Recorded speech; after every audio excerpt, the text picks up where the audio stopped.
Hello, my name is Carrie and welcome to my channel. Today I'm going to be doing the high school required reading tag. I first saw this tag on Nicole from Noteworthy Fictions channel, but the tag itself was created by Alex from Stay at Home Reader. The prompts are all related to required reading that you may or may not have done in high school, and it's encouraging you to really look back on the years of required reading. For some people, that may have been the first time they were required to read something or the last time. It's been a long time since I've thought about many of these books, and I struggled to answer some of these questions when thinking, what actually did I read through different points of my high school career? I feel like my school had a lot of required reading, especially as we got more into like junior and senior year, where we were doing, at least at my school, I was in the honors classes, so we had like college level classes where we were getting dual credit, so there was a lot of reading that had to be done. But I was pleasantly surprised by how many I also really remembered fondly. So I'm really excited to discuss these books in more detail. Now let's go to the prompts. So the first one is High School Crush. Name a book you were assigned to read in high school and loved at the time. Have you reread it, and does it live up to the reread? The book that I chose for this one was All Quiet on the Western Front by Eric Maria-Remarque. I have reread this. I reread it pretty frequently. I've read it in English and German now, and I really love this book still to this day. This is the story of a young man and his friends who enlist in World War I. They are German, like high school aged kids, and they're really heavily pressured to enroll in the war. And you meet them in the book as they've been in the war for many years. Many of them have died, and you're following mainly one named Paul and his struggles with the war, his experiences with PTSD, this reality that his understanding of war and hopes and dreams of this being honorable and giving him a purpose in life didn't actually happen. This book is very famous for being an anti-war novel, and I think it rightfully deserves that title. I really love Eric Maria-Remarque's ability to actually humanize these people and show that oftentimes in war, it's very young men who are dying for other people's problems, for governments that refuse to cooperate. They often don't understand what war actually means and the sacrifices that are necessary for these experiences, but also unnecessary in the grand scheme of things. I really love that the film adaptation a few years ago, it was very popular with the Oscars. I really loved how that film actually portrays the dichotomy between the soldiers on the front line and the aristocracy who are making deals behind the scenes, not considering that every single moment wasted in not ending this war is costing hundreds, thousands of lives. And there's just a complete disconnect between the war rooms that are moving these people around the country and the actual people themselves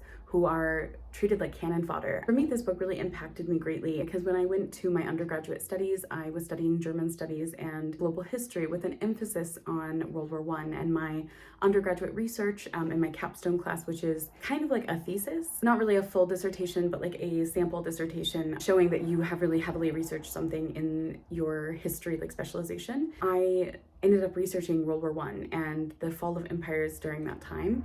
And through that, All Quiet on the Western Front was a book I kept coming back to because I think it so perfectly captured the experiences of young men in these situations. And yeah, so it's a book that has definitely lived up to my first experience reading it. It was a book that when I read it for the first time, I never experienced something like it. It was assigned for a class on Western civilizations. I had a book report due and I ended up reading the entire thing and really loving it. And that has remained till this day. I haven't read any other of Remarque's books, although I own several of them. I think I'm trying to like protect the bubble of this author and this experience I have with his one book. Although there is a sequel to this one, so maybe one day I will venture into that. The second prompt is gym class. Name a book you were assigned that you hated. For this, I have to say The Outsiders by S.E. Hinton. I never understood the hype with this book. I really don't understand why it is so beloved. My freshman year English teacher was really attached to this book. She was very emotional when we were reading it, and I couldn't understand it. Still to this day, I really don't. And it's a book that I keep thinking maybe now that I'm an adult, I need to go back to and reread and see if like I have a different experience with it. But I don't really have anything incentivizing me to do that. Like I've never felt a pull to go back to this book. Number 3 is locker combo. Is there a book that you were assigned to read, but you really can't remember it? For this one, for the books that I read in high school, I remember those still. There were a couple where maybe I didn't remember the entire story, but I remember the gist of it and like the themes, things like that. However, I do remember in, I think it was 8th grade, maybe, there was like a unit we did where we were reading like children's books and talking about an experience in there that we could relate to from when we were younger. And I remember having to read The Great Gilly Hopkins. I can't remember the author's name. I remember I really enjoyed the book, but I don't remember anything that happens in it. I know there was a movie adaptation, I think, a few years ago. So I think it might be one that I may need to reread now and see the movie to see like how they compare. But in all honesty, I cannot remember what happened in this book. I can't even remember who Gilly Hopkins was, like the backstory of this character. So that's the only one I could really think of for this question. Number 4 was CliffNotes. Was there a book you were supposed to read but didn't? And for this, it's definitely The Lovely Bones by Alice Sebold. I remember being required to read this in I think my sophomore or junior year, and I didn't actually read it because I had watched the movie and I found the movie to be so incredibly depressing. It was a book that we had to read for like a quiz, but the quiz questions were similar enough to the movie that I could figure them out. So I ended up not going back to it. And now I will definitely never read that book, considering what has come out about the author Alice Sebold and the very problematic things that she has done. So I am kind of glad now that I never actually read that book. Prompt 5 is electives. Did you read for fun? If so, what books were you reading outside of assigned reading? For this, I was definitely reading for fun. It really depended from year to year. I remember throughout my high school years, I was reading the Simone Alcalez like Perfect Chemistry trilogy. It follows a series of brothers who are all in chemistry classes with different girls and eventually turn into couples, and you follow the families through the 3 books. I really loved that series. I remember it was still being released when I was in high school, so that was why I was reading it like over the years. I haven't read it since high school, so maybe I should go back to those one day and see if they live up to like my first real romance read. I was obsessed with Ellen Hopkins and Gail Forman, specifically If I Stay. I loved that book. And there was another book, Deadline by Chris Crutcher, which used to be my favorite book of all time. I really loved that. It was about a young boy who gets diagnosed with cancer, and he decides that he is not going to tell his family because he had just turned 18, so he wasn't legally required to.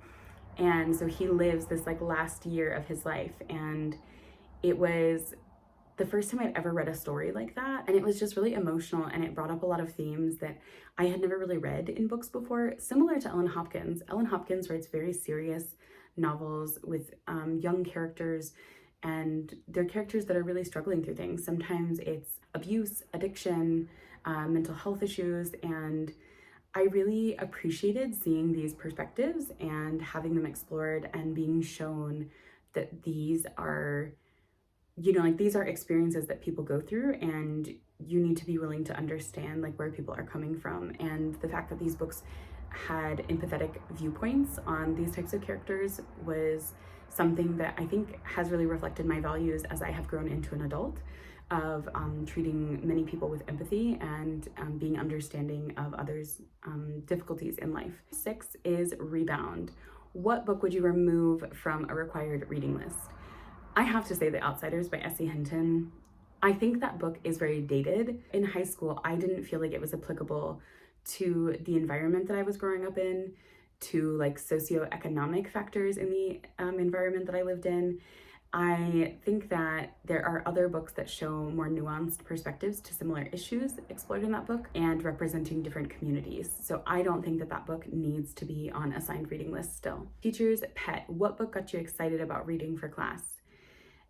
I think one book that really stands out to me, and this wasn't necessarily that it got me excited about reading for like the first time in high school, but it was a book that I was surprised I was so excited to read, and that was Macbeth by William Shakespeare. I had to read this for either my junior or senior year English class, and I remember being so unenthusiastic about it at first because I had read Romeo and Juliet my freshman year of high school, and I just didn't really care for it that much. But reading Macbeth, we read both like the original Shakespearean text and then also like a modern translation. And I just remember that that was the first time Shakespeare really clicked for me.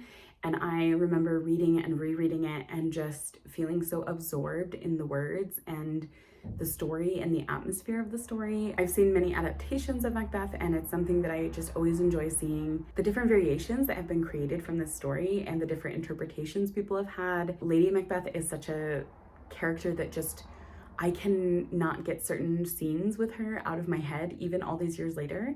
So yeah, I really loved that one. It made me really excited to go to class and discuss it because we read it in different parts. Yeah, it was just a really amazing read. Then we have study hall. What was the most difficult book for you to read in high school? This one I have to say was Monster by Walter Dean Myers. It is a book in verse about a young African-American teenager who ends up in prison. And I can't remember exactly, I think it was like they were wrongfully imprisoned. It was a like racial profiling that led to them being detained or something like that. I just remember that book being really difficult to read. There were also like issues in my class with the way my teacher approached certain topics in the book I found to be really problematic. I remember really struggling with that one. It took me a long time to actually read it. I was not happy that this was the book that the teacher chose because I didn't feel that it was chosen for the right reason. I don't think there was a nuanced discussion brought to this book.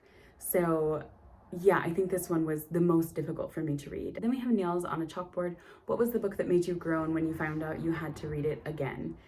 This is tricky for me because my school didn't have books that we were required to read again because every year had like a required reading list. I will say the book that made me groan when reading it was The Scarlet Letter by Nathaniel Hawthorne. I really disliked that book, mainly because I didn't find any of the characters to be very likable. I also found it very cringy because at that time Easy A had just come out like a couple years before we were reading it. My teacher at the time really hated that movie and was constantly like, how can you defile Nathaniel Hawthorne's words with this trash? And I'm like, that trash was amazing. I love Easy A. I think it's a very entertaining movie. So I just didn't really care for The Scarlet Letter. I remember being so bored when reading it. I had to actually listen to an audiobook, which I think is the first time I had listened to audiobooks because I could not physically read it. So yeah, it was rough. And then the last question is extra credit. What book do you think should be added to every high school reading list? I have a lot of books that I could say for this. I think one of the most impactful ones is probably Punching the Air. This was written by one of the former Central Park Five. It's about a young boy who is wrongfully imprisoned, and it's heavily inspired by the author's own experience with this. I think the author was actually like 14. I can't remember. I think the main character in the book was 17. It's a very beautiful book. It's written in verse with Ibi Zoboi, who is also a very famous young adult author. And that is a book that I remember I took so many notes when reading it, and I just kept thinking while reading that book that this would be such an amazing book to discuss with young adult readers, and it would be a really amazing read for required reading in showing this type of experience and a character that is resilient, whose family is loving and supporting and has a community that is trying to help them. So yes, I would really strongly say that one. Also, Jewel Parker Rhodes, she's written so many young adult and children's books that I think would be amazing as required reads. I know there's Bayou Magic, which was about the BP oil spill and how that decimated Gulf Coast communities and wildlife and things like that. She's also written Black Brother, which is about two brothers. One is white passing and one is visibly African American, and he takes up fencing to kind of overcome this bullying that he's experiencing. But it's also about the dynamic between the two brothers and the lives that they've lived. Something More by Jackie Khalil. She's a Palestinian Canadian author who wrote a book about a young girl with autism who's starting high school, and she's trying to make new friends and form relationships. I think it's a really amazing book at capturing that time in young adulthood, and it's a very unique perspective to young adult literature. Also, I can't lie, it includes like some theater kid drama, and I love that. And then I would also say anything by Elizabeth Acevedo. She's really a phenomenal author, and her novels in verse, I think also the stories and the characters that she creates and brings to life in her stories are just so vivid, and I think that they could resonate in many different ways with young readers. And again, showing a unique perspective that may be similar to their lived experiences or very different from them, but capture an experience that is still important for young readers to be aware of. So yeah, I think those would be my recommendations. There is technically an additional question of tag anyone that you would love to see do this. I don't know how many people are aware that this is a tag or how many people have done it, but I would love to see anyone else's responses to these questions. I'm always curious about other people's experiences with reading when they're younger and what they were maybe required to read. So if you've read any of these books, I would love to hear your thoughts on them below, or if you do a tag video, I would love to see that as well. Thank you so much for watching. I hope you enjoyed this video, and happy reading. Bye!